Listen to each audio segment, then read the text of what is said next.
Good afternoon, everyone. Thank you for attending today's webinar, Calling the Plays, Streamlining Government with a Federal Big Data Playbook.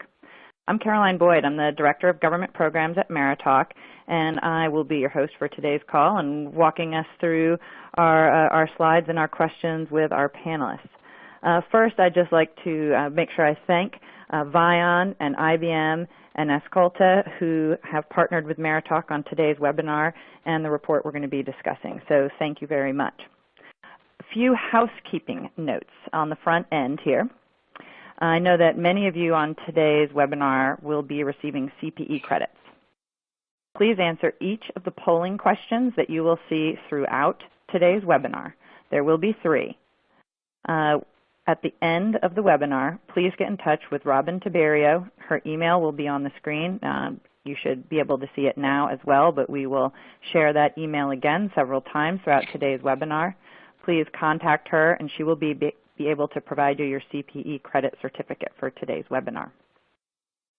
We also invite anyone here on the webinar to ask questions throughout our discussion over the next hour and submit them via the Q&A that you will see in the bar floating on your toolbar on your screen. We'll try to respond to as many questions as we can and as time permits.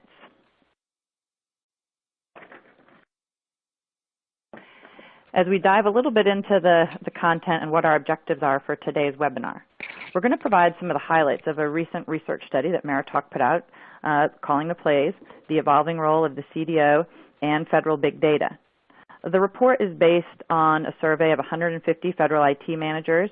It focuses on the evolving role of the Chief Data Officer and the impact that data leaders are having on data management practices throughout their agencies and across government. We know that recent executive orders on streamlining government require agencies to use metrics, to reevaluate, to reorganize, and to cut waste. And certainly big data tactics are top of mind for a lot of agencies as a means to do that. The discussion today will focus on how feds and government agencies can create and utilize a new big data playbook and what the role of big data leadership is in driving this across agencies. I'm going to ask our panelists for their thoughts on some of the study's results and additional questions that may be applicable to big data management within their respective roles. And then we're going to share their insight on the subject, as well as provide some recommendations based on their experiences. So with that, I'd like to take a moment to introduce you to our panelists today. We have Rob Davies. He's the Executive Vice President of Operations at ViON Corporation. He's responsible for cloud and infrastructure as a service offerings there, as well as professional services, managed services, and support services. Rob, you've got a lot of services in your portfolio, I see. Rob has served in previous roles across IT over the past 25 years. He's been with CA Technologies as well as Base Technologies, and we're looking forward to your insights on today's call, Rob. Thanks, Caroline. I appreciate it. Yeah, looking forward to it. Dr. Michael Valivullah. He is the Chief Technology Officer at USDA's National Agricultural Statistics Services, or NASS. So certainly with that statistics piece, you should have a lot to say on big data today, Dr. Valivullah. You've played quite a few roles across government. You've been the Chief Information Officer at the S&T office at DHS, and you've also been an Assistant CIO at the U.S. Capitol Police, which is part of the U.S. Senate. And I know that you've also worked at Veterans Affairs. So thank you for participating in today's webinar. Looking forward to your insights. And we have... Thank you. You're welcome. I should also say you've also worked in the private sector a number of different places, so you sort of know both sides of the aisle. Mr. Kevin Garrison. He is the Chief of Analytics for the DoD CIO. Kevin is leading the effort to build DoD's business data analytic environment. His leadership is driving informed decision-making model based on repeatable data analysis methodology, including processes for data collection and enrichment, IT spending, segmentation, and industry benchmarking comparisons. Should be very topical for what we're covering today, Kevin.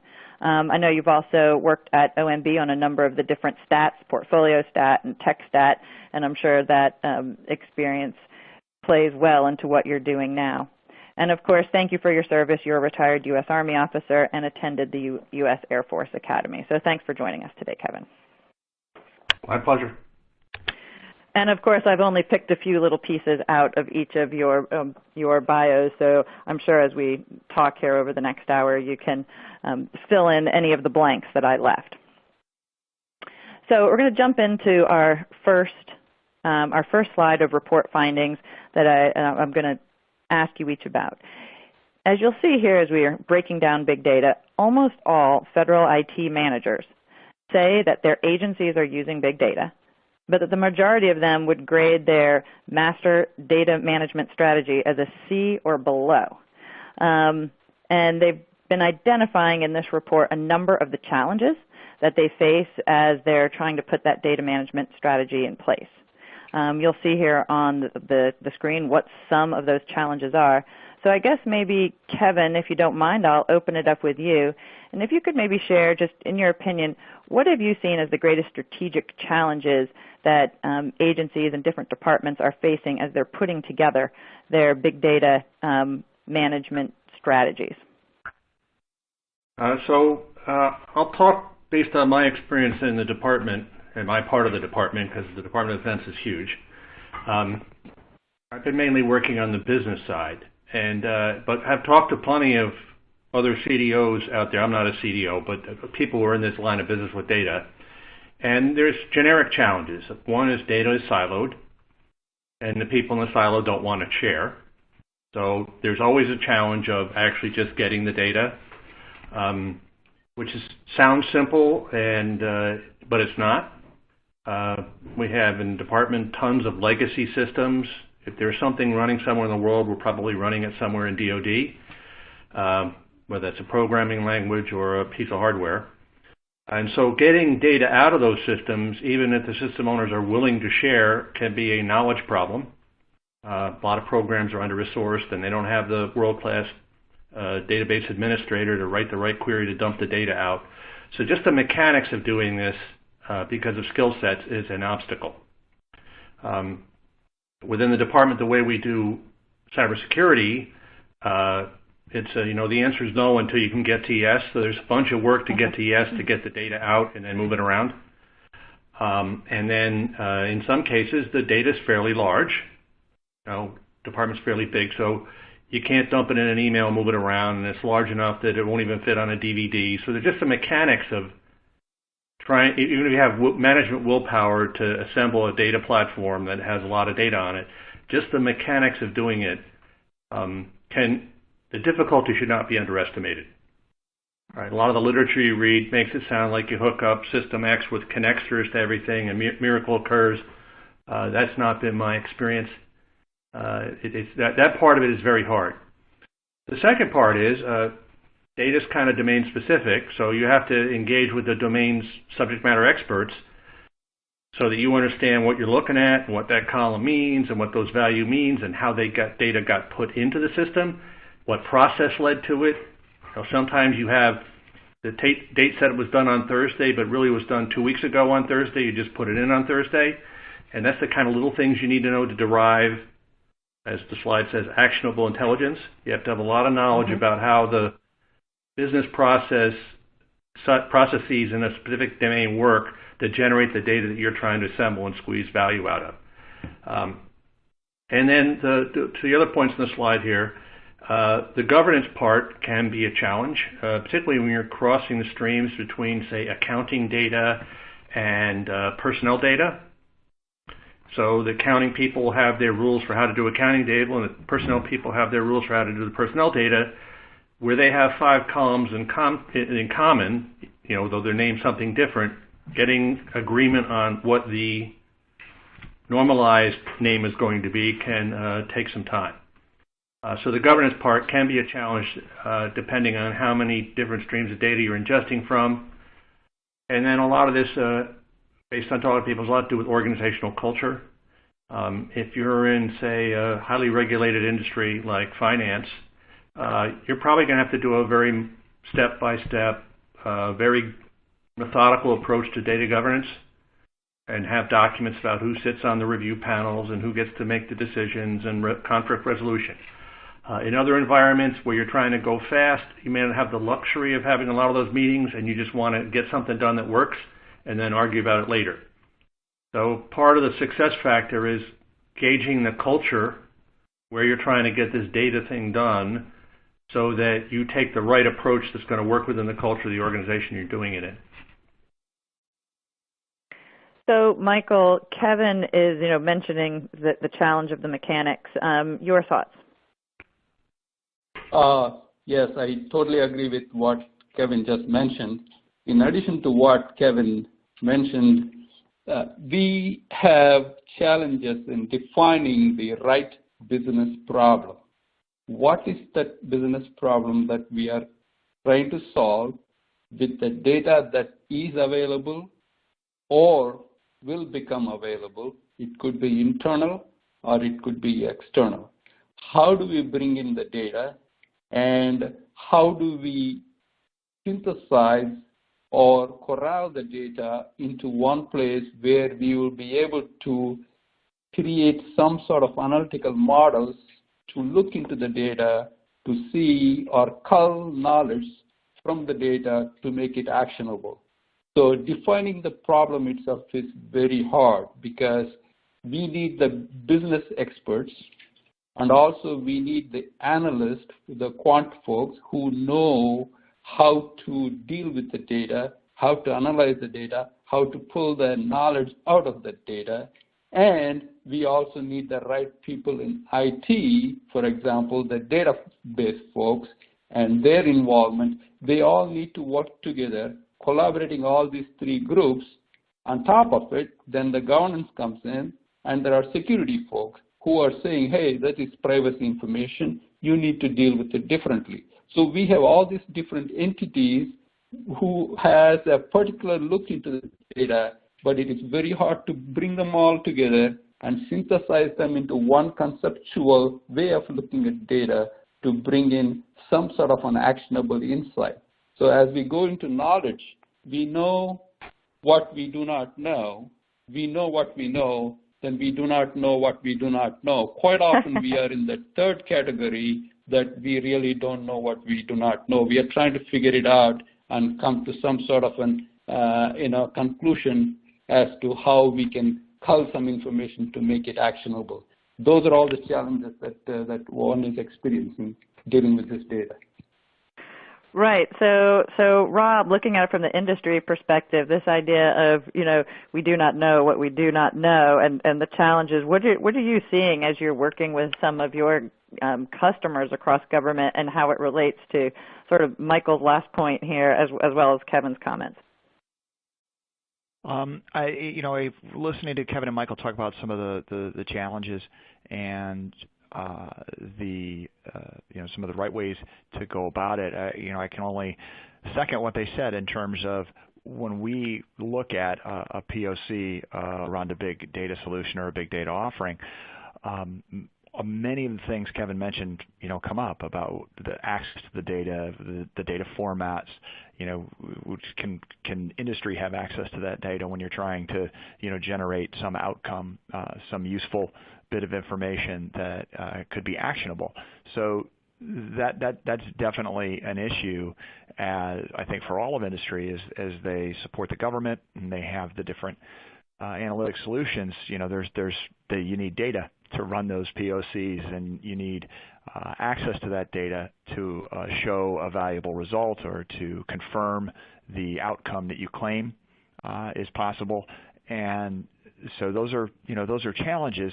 I mean, fortunately, you've got governance structures that are already in existence, and now with chief data officers, they're looking to those previous governance structures that have been in place, and they're trying to adapt those to big data and the responsibilities for understanding where data is in the organization, who should have access to it, and how that data can be made more useful to the agency. And I think that as chief data officers become more common in government and those governance structures become more solid, that we'll be able to see what Michael was mentioning, that you get analytic information that is actionable, right? You can put that information into the workflow and you can take action against it as you go and conduct your agency's business or your agency's mission. Right, and you have to have that collaboration, as Michael mentioned, across a number of different, from the business leadership with the IT leadership, the security leadership. It all needs to come together to actually be able to produce something that is actionable. If there are, does anyone have any follow-up or comment there? Otherwise, we'll move on.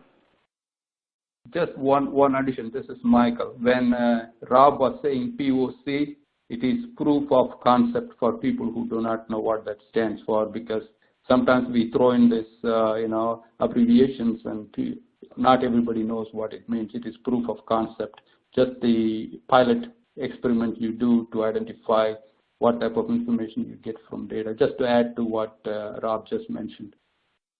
Clarification. Thanks, Michael. Good to point out for some of the folks on the line who may just be getting started on this. All right, next, we have our first poll question for those receiving CPE credits today. You'll see on the screen, and I'll give everyone about 15 seconds to respond to this. We'll reveal the response, but I think you probably only need about 15 seconds here or so to answer.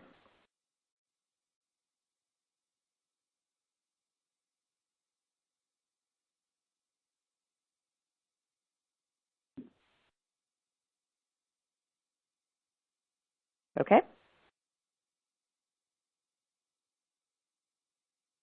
Great. Continuing on with the discussion, let's move on to the next slide. So this slide, analyzing our weaknesses. As you can see, about half of folks in government report that their agency is struggling with managing big data. I think that's probably evident from the challenges we just talked about. But what's interesting is that even more are saying that just leveraging any of the big data that they have, even if they can manage it, is even more challenging. So obviously, we want to be able to figure out how to get to that point where they can be leveraging the data that they are pulling together. So maybe, Rob, you want to kick us off here on this one. What are the top challenges here to actually leveraging the data and that impact? And how are you seeing some of the agencies you're working with moving forward to address it?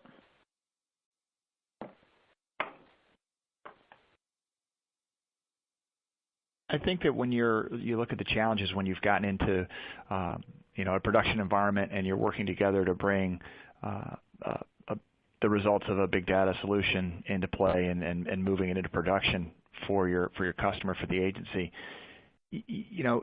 some of it falls along the lines of governance. You've got a governance structure about who can access the data, who can see the results of the data. But even stepping back from that more generally, I think if you have that governance structure in place and you've got the ability to be open about the data that you're trying to analyze within the agency. So as Kevin mentioned, you've got lines of business that have some overlap, but they've also got data elements that they don't want to reveal, or they have a different syntax for. And if you can synthesize that and make it open, then you're going to get a lot better results in your analytic. You're going to have a lot more to offer those lines of business as a result of their openness. So I think if we can drive an environment that, at least internally for the agency, to generate good results from the data that they currently have, it's to try to be as open as they possibly can with those data sets across those silos, notwithstanding the very real challenges that Michael and Kevin mentioned. about format, access, resourcing to get the data. But sometimes it's just fundamentally letting everybody know it's okay to access some of that data. And even if it's a portion of data from a certain line of business that could be contributed, that's probably better than none at all. It's understanding that there are going to be portions of an agency or in a department or bureau that it's got certain data sets that really couldn't be widely shared, and we all understand that's a reality in government today.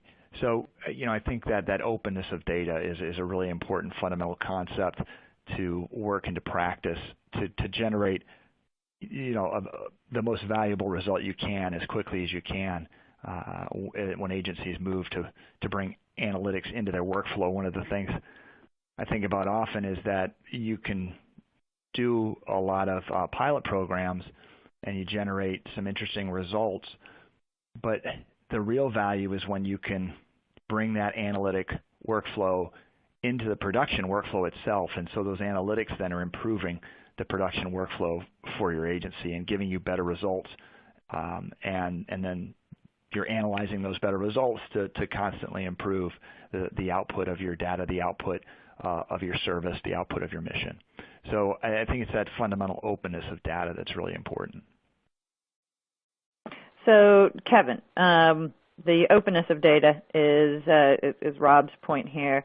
As you're looking at this slide and you're seeing what folks are saying are their challenges, I mean, is there anything that surprises you there or that you would add to that? I would just amplify. So a couple of hypotheses I have on why, right? So a lot of this is business process owners, deep down in their DNA, though they won't admit it, understand that maybe their process isn't perfect. And so there's some reluctance to sharing the data that shows how the process works or doesn't work with other people who then might be able to do an analysis on what's not working well and how bad it really is. Right. So there's a huge trust factor when you're trying to get a data analytics program going that you're not going to shoot the person that gave you the data by showing it to the boss in a way that makes them look bad. So right. That's just kind of one of those political realities when you're in this business. The second part is this data analytics is disruptive. It's change.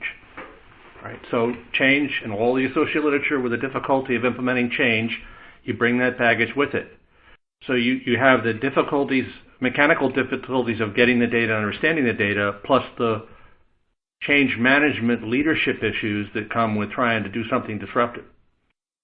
So those collectively can make it very difficult to get escape velocity. And openness, everybody says they want it, but they want openness on somebody else's data, not on theirs.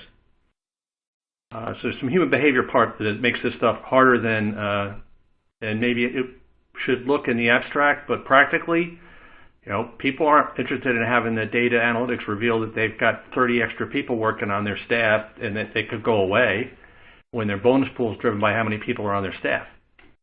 Mm-hmm. Yeah, change is hard and often not desired by many in the organization. So, Michael, as a follow-up, I think that was a good point that Kevin made to add to this analysis is that data analytics is disruptive. I like that. Your thoughts? Yeah, just to add to what was being said by Kevin and Rob, for us, data ownership is something that we are very concerned about because we have certain rules and regulations that protect us from sharing that information with anyone else, and we have data of each and every farm and field in this country, and we protect it very dearly. And now we are getting more and more access to data, which is called precision agriculture. Possibly we will have tons more data. Another problem that we are going to be running into is the amount of data is going to be coming from drones, from sensors in the field, and from the combines, and from the variable irrigators, all sorts of things that all this Internet of Things are going to be collecting data in the field because more and more agricultural operators are using precision agriculture collecting this data, and they are willing to make the data available to us. So we need to be careful about the data ownership, who owns the data, what is the authority for us to use the data, and also the quality of the data. That's very important. As Kevin was mentioning, the metadata is more important than just data because we need to have data accompanying the data element, which is metadata. It has to have the context as to what the data actually means, and also how the data, the sensor that picked up the data, how was it calibrated? These are the things that we need to be careful about when we are making a decision based on the data. Those are going to be the future challenges that we are going to be facing in handling the precision agriculture data for us in producing our predictions and forecasts that we manage and we predict in U.S. agriculture, like crop reports and such. So I want to make it short because we are running out of time, so I want to be careful about how much time I'm using. I can go on, but let me defer that to you.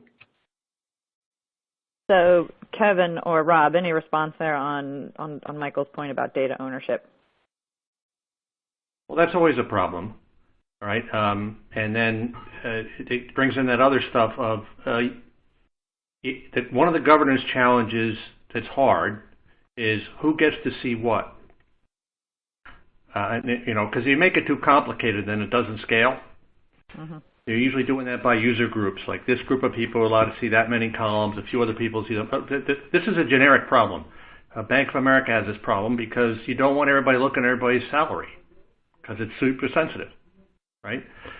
So you have to have, so the rules about who can see what have to be worked through, and you have to kind of red team it on what bad could happen based on your allowing access to data, and weigh that against what good happens if you give more people access to the data. And there's a trade space there. It's not an easy black or white. And you have to have some risk management mechanisms in place so when somebody starts growing rogue and doing things they're not, you can shut down the access and go escort them out the building, kind of stuff. So there's some real,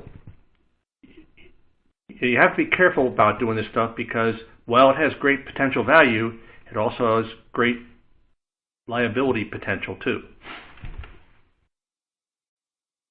So moving on to the next slide, which I think kind of leads in well to this point, is about, as it says, hiring the right coach, right? We're talking about the fact that we've seen, growing numbers of chief data officers being put in place in agencies. And, a lot of what we're just talking about here, some of these challenges are things that then become, the responsibility, at least, of the chief data officer to try to sort through and put in place some of the governance and some of the other strategies that we're talking about. So as you'll see from the study here on hiring the right coach, it's pretty clear that it's an important role in agencies that are implementing it, and it looks like over half of the folks that responded to this report who don't have a CDO feel that it's absolutely needed to try to keep their big data strategies on track. So Rob, I didn't give you a chance to kind of close up on the last slide. So how do you think the CDO is, that you've at least seen, what role is he or she playing in some of the agencies in addressing some of the challenges we've just been talking about? I think, as Kevin mentioned, and Michael as well, with the disruptive capability, but just the very fact that the analytics can create results that might be disruptive and represent change, that having a strong leader that's responsible for looking at what that data is and understanding what data it can be made available across lines of business. To Kevin's point about certain pieces of data might have to be anonymized or exempted. And then the results might also have to be segregated, but I completely agree. The more complicated you get, the less scale you get and the less value you get out of that. But, when you appoint, just like when back in the early 90s when you had the establishment of the CIO in the government and just the amount of energy and change that was driven by creating that leadership role within agencies and in the government itself, that's what we're seeing with a CDO, is somebody that can understand the importance that data has in not just within the bureau or the department, but for the benefit of the citizenry, whether that's in citizen services, it's national security or law enforcement, that there's a lot of value in all the data that the government has, and it is only increasing, and I think that only emphasizes the importance of having a CDO, and so that person can work to establish the governance structures, can identify how sensitive data sets, what are the best practices to anonymize that data, to maybe excise some of it because that part can't be shared, but to maximize the sharing of that data because that's where the most benefit comes from. And then those people will be the experts, hopefully, that as Congress looks to the regulatory challenge that governs some of the data, as Michael pointed out, many agencies, their data stewardship is attached to laws that were passed, in many instances decades ago in USDA and for agencies that in revenue gathering roles, for example, and what portions of those data can be brought to bear to create a better, more efficient government and a better result for that agency. And I think, that CDO will be the expert and will be the person able to help agencies and help government understand that exposing this data, making it available for analysis, and getting agencies more effective and efficient workflows, that's really the end state there. And obviously, there's got to be an alignment with the CISO, the Chief Security Officer, and risk mitigation for the bad actors that are going to exist. But that's always an unfortunate reality in large organizations. But I think it's that centralization of expertise in the CDO that's going to help us move forward rapidly with data analytics.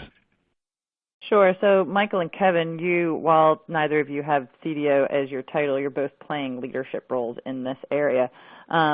Your tips that you can offer folks here that are looking to consolidate the leadership for their big data management activities? I'll throw it out to either of you, whoever talks first. Okay, I'm sorry. This is Michael. Thanks, Caroline. We do have one in USDA, and not in NAS, of course, but I'm sort of performing that role. In my opinion, data scientist is more of a good storyteller as a salesperson who is an evangelist for the data science, and also the evangelist about 65% and data scientist 35%, who sells the vision and also visibility of this area of science or analytics. Because once the CDO is hired or they identify a person who is going to act as a CDO, that person is going to straddle 2 or 3 different expert business systems or business units, like IT, for example, for different business groups, for example, and also different programs. This person needs to be able to tell the story and also sell the benefits of data and analytics and gather people who could help this person to put in some sort of a pilot program or proof of concept, as Rob was alluding to before, and have an impact on the organization. It has to be something that the organization can benefit from as an early win, and then the following comes. It has to be some sort of an iterative process, and the CDO could work with the different business units, identify some sort of a problem which will have a high impact, not a very complex problem, but a small one, but will have a higher impact. That way, they would be able to sell the benefits of data science to the organization, and hopefully will get more support from the senior managers or executives in their organization and help this person build a data science team around that person. That's the way I see the role of the CDO in an organization starting off. Kevin? So I agree with that 100%. I've talked to a lot of people about this. What you have to do early on is pick somebody in the C-suite or somebody in the line of business that has a solvable problem and go do it. Just make it happen. And that you got to be creative, but you got to make it happen. And you got to the point, you got to deliver business value. When you have a couple of those under your belt, then you can take on more challenging things that might take a little bit longer. But it is very much a sing for your supper kind of approach. You have to sell it, deliver it, sell it, deliver it, sell it, deliver it, and keep doing that. And then eventually, if you're successful often enough, you get to go there. You're going to fail, so you got to pick things that aren't huge failures. If you fail, you got to fail falling forward, get up, and rinse and repeat, and try and do it better next time. I told my team that if we batted 300, I was happy, and we managed to bat 300. But you're gonna get stuff wrong just because, and sometimes it's not your fault. You had a working project, but the person you're working with leaves to go to a new job, and the person replacing is not interested. So there's a human geography part of this. To my point about you got to sell this stuff. So you're in sales, and it's change management, so it's not for the faint of heart. That's right. Failure is not fatal. So we have our next CPE poll question. A quick interruption to our discussion here. You'll see it on the screen. I'll give everyone about 15 seconds to respond to the question, which of the following challenges is your agency struggling with the most?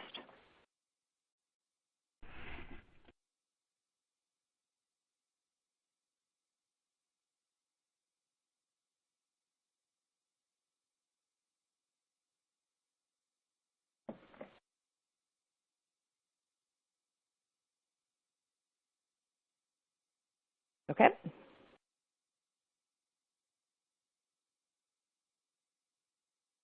Seems like consolidating and integrating are the biggest challenges for folks that are here on today's webinar. And we can talk a little bit more about that maybe when we get to the Q&A. All right, our next slide, moving big data down the field. I think it's clear just as we talk about the role of the CDOs that those agencies and offices that have a data officer of some point are at an advantage, and they're being able to manage their big data and put in place some of the processes a little bit quicker to actually get to some real actionable intelligence. So we know it has that impact on strategic decision making. Are there any specific areas that could benefit more from using data analytics? Are there areas that you all have seen just aren't taking advantage of it or haven't really applied it yet? Or what are some of the areas that are really maybe shining through right now and improving as a result of the use of big data analytics? Let's see, Michael, do you want to take a stab at that on the front end? Sure. I see this big data as two different pools from an agency viewpoint. One pool of data is addressing the customer service aspect or mission accomplishment aspect, or why does this particular agency exist, or what type of customer service it provides, citizen services for that matter. So that is one pool of data. Then the other pool of data is administrative pool, which is looking inside the organization how the data can be integrated or looked at to increase the internal efficiency. For example, human resources, payroll, training, performance management, dashboards. How can we integrate all these data elements that we have and drive efficiency within the organization to improve the performance of the organization internally? Externally, we have data that is already available. Usually most of the data is relational data, but we are gathering more unstructured data. How do we integrate unstructured and structured data? By building some, for example, data lake or something of that sort, and create analytics and models and drive value from that. So you can do both and simultaneously improve the performance externally, outward facing, and also internal facing. So the options are very many. So in terms of using data, data is data. You can use it in whatever way you want to add value to it. Rob? certainly agree with what Michael said. I see in terms of success with data, I think that there are areas of the government that have done a great deal with analytics, and some have been working with analytics for many, many years. I mean, something that's right under our nose, and we maybe take it for granted, but is the Weather Service and what NOAA and the National Weather Service do with analytics in terms of predictions for the weather, and it's pretty extraordinary the progress that they've made over the years, and certainly what some segments of DoD and the intelligence community do. As we look towards the rest of the government, some of those agencies are beginning to look at what analytics can do for them and how it can be mobilized. And as Michael referenced, there are existing regulatory structures that kind of inhibit how we do that today, hence the need for a CDO and someone to champion the cause of looking at some of those regulations to make sure that that data is accessible for the benefit of government and the benefit of the missions of those agencies. But I do think it's still nascent across much of the federal market space in terms of how analytics are being utilized and fed back into those workflows, so that the result of the analytic is put right back into the system, and it's used to make an improved, develop an improved outcome. And I think we still have to get there, but I certainly see a lot of movement because most of our customer base and most of the people we talk to in government certainly recognize the value that big data has for them in being able to be more efficient in their jobs and more efficient in the public service that they deliver. Kevin, in the DoD, do these sort of areas line up with what you're seeing analytics being used for primarily right now? So Rob had it right. The intel community and the warfighting part of the department doing this stuff for 15 years. The business side is starting to realize it could be done in some places a little bit more aggressively than others. This takes time. Part of that cultural shift and change that you talked about earlier. One of the women I worked with who retired a couple years ago said it takes 15 years to get something changed in DoD, and I'm starting to agree with her. Yeah, it might be a few years shorter on the civilian side, but probably not too many. Looking at the next slide, and again, it does flow nicely from what we're just talking about with how the CDOs are affecting change and maybe being able to speed up a little bit that 15-year mark. But I think one of the other things that this report showed was that it's not just the CDO, which is a fairly nascent role in many agencies, but that it requires working across the C-level, and I think we're also seeing that as a larger initiative government-wide, that accountability is being spread out beyond just those in the IT shop and working across business lines. So, here the takeaway is that leadership divides and conquers, and that there is a spreading of the wealth. Now, I don't know how you all are seeing that. Obviously, in your respective roles, you're not the CDO per se, but you have a lot of that responsibility. How are you seeing sort of collaboration occurring and growing? Michael, maybe you could take this because you pointed out that is a challenge as well in the beginning of our discussion.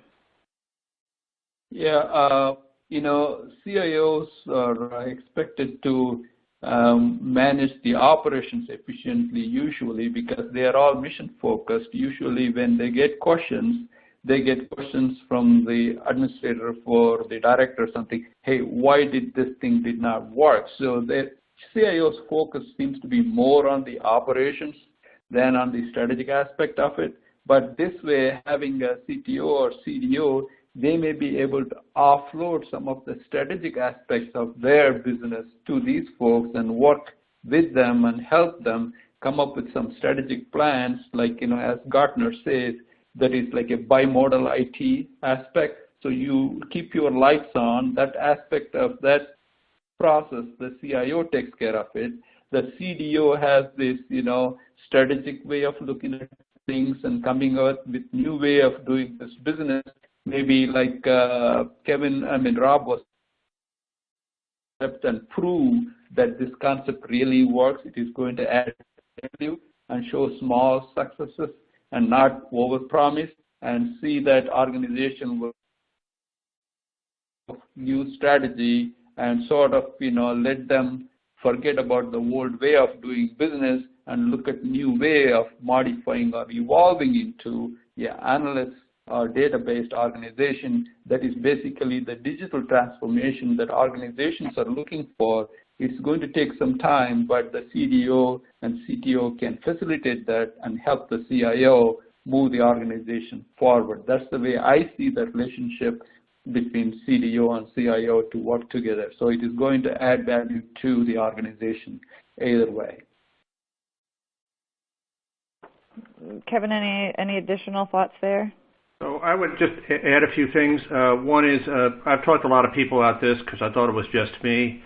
But one of the fundamental conflicts is the CIO is trying to standardize and streamline and get costs down on IT. And along comes the data person, and they want new stuff, new open source toys. They want Hadoop. They want R and Python. They want all these things that, in general, the IT shop doesn't know anything about, is not familiar with, and it's a new expense, and they don't have the people who know how to do it. So there is usually some tension. It works better if people cooperate, but there is usually some tension between the IT things the CDO person wants to do what they need to get done and the IT support organization who doesn't know much about Hadoop and doesn't want to learn. And so there's usually some problems there. And I thought it was just me, but I've talked to enough people now that's pretty much generic. So the takeaway for me was, as the CDO, you better be prepared to resource that stuff because you're not likely going to get it all resourced by the CIO. And you have to work out a deal. The other part of this that you can't ignore is the information assurance or cybersecurity part. A lot of the cool new toys are open source, or they're by some small 8A startup or unknown that has no clearances, doesn't know how to do contracting with the Department of Defense or the federal government. And so that part of it can be a real challenge to getting the things you need up and running on your infrastructure to do the analytics to produce those mission results that everybody talked about. Rob, did you want to comment as we sort of move into our final kind of content slide here? Sure, and both Kevin and Michael make great points, but to jump off of what Kevin was just saying, it's really important that the CDO and CIO have a collaborative relationship. In some instances, they're peers, and others, the CDO can roll up into the CIO. But I do think it's natural that the CDO would take, as Michael was saying, some workload off of the CIO because there's such an IT-heavy responsibility there. But the realities, as Kevin illustrated, I think really would push the CDO to show the CIO how what they're doing can be really helpful to the CIO and his or her near-term objectives, and showing those benefits would help the CDO gain traction and an alliance with the CIO to work together and generate those better benefits for the agency. As we go into our last kind of content slide here, I think it's interesting, as we're talking about the CDO and the CIO working together, that at least in this report, some additional challenges that we haven't quite touched on is that one of the challenges a lot of people still are facing is a lack of measurable improvements, the metrics, to show what big data analytics is really doing for their agency, which is, a little bit ironic considering that it is about analytics, right? So there are still some of these challenges. I'm curious, as we begin to wrap up here, what are some of the suggestions you have for establishing a clear set of expectations, which is another challenge listed here, for big data management and leadership, and how do we go about measuring the successes that to agencies? So, Michael, you want to jump on that one? Sure. Let me start with what is very important in managing data science in an organization. An organization needs common sense, curiosity, and perseverance. fault tolerance is very important. Success is not going to happen in the first shot. So you need, the CDO cannot promise anything that the agency is asking for right off the get. So they need to be, realistic in what they are telling the agency that they are going to deliver. In terms of how this can be achieved or get traction in an agency is to choose a naughty problem, a business problem which is naughty, but it should not be too easy and it should not be too difficult. Pick a problem that the agency would, or most of the people in the agency would benefit from. Shoot for a high return or a high impact and demonstrate a business value and pick a iterative solution. And as I said, do not overpromise and do not expect immediate success, because I think that is very important, because we are talking about pattern recognition, lots of probabilistic models here. This is more of a inductive hypothesis, not deductive hypothesis. So it is not business intelligence. It is more of a probabilistic outcome that we are expecting from data science. That is a big difference. BI looks in the rear view mirror as to what happened and test the hypothesis. But analytics and future predictions and models, they look at the future and the probability, and it's more of a deductive hypothesis. So there needs to be iteration over iteration to fine-tune the model to get the results that the agency wants and the agency can benefit from. So that's my suggestion at this point. Kevin, as we close up this portion of the webinar? So Tom Davenport, who was a keynote speaker at the MIT Chief Data Officer Forum last year, got up and gave a pitch and basically said, it's a horrible time to be a Chief Data Officer because CEO expectations are that there's Fort Knox out there and the CDO has to go find the drill and the axe and the pick and get into the mountain and get the ore and refine it. And the timeline it takes to do that against the expectation you just got the key to Fort Knox is why a lot of CDOs are failing. So it is a high-risk operation. I couldn't agree more with Michael about, it just mechanically, it took 9 months for me to get a Hadoop platform up and running, work with my IT support organization. I couldn't deliver any results while I was waiting to get the platform in place. Then I had to go get the data, right? So you lose a year just to get the infrastructure in place. And then the other part of this here is, and we haven't talked about it yet, there is a shortage of the skill sets. I mean, every year kids are graduating from college, they've got skill sets now, but it's still a very big shortage relative to the demand. And then you got to convince the people that are young and want to do innovative stuff to come into the federal government, right? And then in DOD you need to have a clearance. So there's all sorts of little ankle biters that add up to being a thing on how fast you can get something done. So a lot of little things add up to a big thing. So to Michael's point on top, you need to definitely not overpromise because you're going to have challenges if you're starting from scratch, getting it going on every front, whether it's contractual, getting the right people on board, getting the technology stack in place, then go get the data and do the analytics part we've talked about a lot. Yeah, Rob, a final thought, and then we're going to go to a couple questions. Yeah, I agree with what Kevin said. I mean, that's the reality you have to contend with, and I don't think it's any mystery though that you've got a new role coming in to an organization with a CDO. It's a high-level role, and in order to be successful, they need to build fundamental relationships. Show that they can help their peers and their customers, if you will, get results by leveraging analytics and by understanding their data better.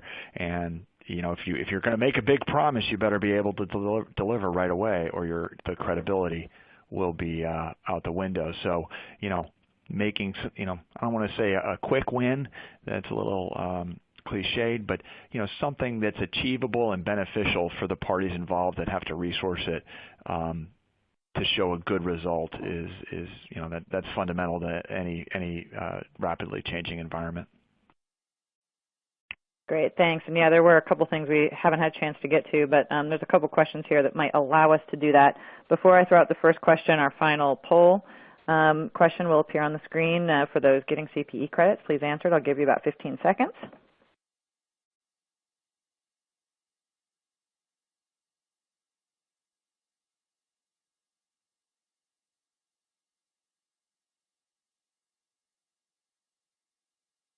Okay. As we're looking at our first questions, Kevin, this kind of goes, well, actually, let me just say, I don't know if you noticed in the results, the question was, does your agency have a CDO? And the majority of folks on the call today, on the webinar today, said no, they don't, but they're planning on hiring one. So hopefully a lot of the information you all have shared about what it's going to take will be beneficial. So Kevin, I want to throw out one to you, and it does kind of go along with what we were talking about 2 slides back, which is, do you see the CDO the same as you see the Chief Knowledge Officer? One of the questions from our audience. All right, so I'd say this. So knowledge management's been around since, I think, the 90s, when it was a thing, and then it's been a thing. And what knowledge management did is, to my mind, not what you're doing when you're something that looks like a CDO or a CAO, right? Because going and actually getting data and aggregating it and running analytics is not really a knowledge management activity. It's kind of a extract value out of an investment you've already made kind of activity. And the kind of people to do it and the tools you use are different hugely as well. So I don't think there's a huge Venn circle overlap there. There's probably some overlap, but I wouldn't say it's huge. Anyone else want to comment on that? Otherwise, I'll move on to one of our other audience questions that's come through. This is Michael. I think there's 2 different roles. Knowledge management usually, in my opinion, focuses more on the content that the records or tests or whatever that the organization has. It is more of a natural language processing or NLP or data mining kind of activity. But analytical problem solving is more on the data side, on the mission orientation side, and trying to identify things that really don't exist yet, or trying to come up with new way of doing things, adding value. So I think those are 2 different roles, I think, CDO and CKO, in my opinion. Another question that, well, actually, Rob, did you want to comment? Otherwise, I'll move on to another question we got through. No, thank you. Okay. So one of our audience asks, talking about implementation of the enterprise data warehouse at the Department of State, and that one of the things that did was show some data quality issues. Do you think it's important to improve data quality before building your data warehouse, or should you build the warehouse and clean it up as you go? Who wants to take that one? I'll take that. Okay. I'll take that. It's Kevin. All right. So first, data warehousing is a 20, 30, 40-year-old thing that brings a lot of baggage with it. So when you say you're building a data warehouse, that kind of puts a left and right limit on what you're going to do because you've named it a data warehouse.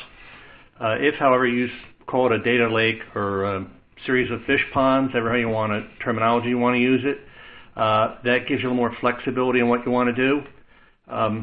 A lot of the literature out there shows this ingest, normalize, clean up, and then there's some feedback control loop, like you're going to go overwrite the source data in the source system.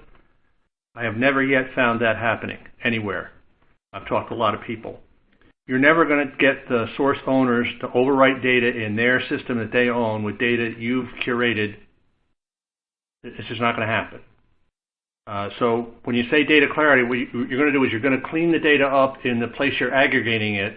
It's probably going to stay bad in the source system you got it from. And you ought to just ignore that because it's not a fixable problem because it just has too much politics associated with it. That way the system owner will have to admit that they're bad and their baby's ugly, and people generally don't like doing that. Right. Unless anyone has, we're almost out of time, and I do have one more question I'd like to get to. Rob or Michael, are you dying to say something, or shall I throw out one more question? No, go ahead, Caroline. Okay. So the question is, I'm a young person working in the federal government. What skill sets are you looking for in the staff, or do you have recommendation for the skills that people should develop if they're looking to be involved or pursue their career in data science and data management within the federal government? Learn Python. I'll go I'll go first. Yeah, I was going to say go learn Python and R. Rob? Certainly, absolutely. The languages that are being used in analytics today is understanding those application languages, but even more than that, thanks for being a young person and thanks for entering public service and trying to help the government do better. But I'd also say don't get discouraged, right? Keep trying to innovate. Keep throwing out your good ideas because somebody will see that at some point, and you'll get a chance to show what you know. And also take advantage in the government of the education programs that exist, for continuing education and to take classes in data science. And certainly there's a rich academic environment that surrounds Washington, D.C., assuming that person is in the D.C. area. And what are data science classes they can take at any one of the fine local universities that we have here. Great. Yeah, there are so many free classes. I'm sorry, go ahead. No. Go ahead, Michael. No, there are so many free resources available, like Coursera and Open University and all these people. There are so many tutorials outside for machine learning and artificial intelligence and augmented reality. There are so many courses that are available. So a young person will have a field day if they are interested in learning more. And so I concur with what Kevin just said. There are lots of opportunities. Or it was Rob, I think. I'm sorry. So I think I second his opinion. I think it's an exciting time to be in IT or data science at this point to learn all this new technology and add value to the public service. Thank you. Well, and also maybe people like the person that just asked this question can be involved in really getting us a good big data management playbook together that agencies can use as they're building this role, as we've been discussing for the last hour on this call. So with that, we're going to wrap up our webinar today. I'd like to thank everyone that's participated, particularly our panelists, Rob, Michael, Kevin. There's a lot of questions we didn't even get a chance to get to. I appreciate you sharing some of your expertise and some of the insight on the challenges and positive things, too, that are happening as big data analytics becomes more mainstream across the agencies and as there are different data officers being put into place to help try to overcome some of the issues and challenges that we've seen. So thank you very much for sharing some of your thoughts on today's webinar with us. I'd also, of course, like to thank ViON and IBM and Escolta for hosting today's webinar with Meritalk. And if you're receiving CPE credits and you answered all your poll questions, again, you should see on your screen here as we close up Robin Tiberio's email. Please email her and she'll provide you your certificate for today's webinar. So thank you again, everyone, and we're looking forward to a follow-up discussion on this in the months ahead. If you haven't downloaded the report, you'll see on your screen an ability to download the full report for anyone that wants to see some additional details from today's report. So on behalf of Meritalk and our partners, thank you very much, and have a great afternoon.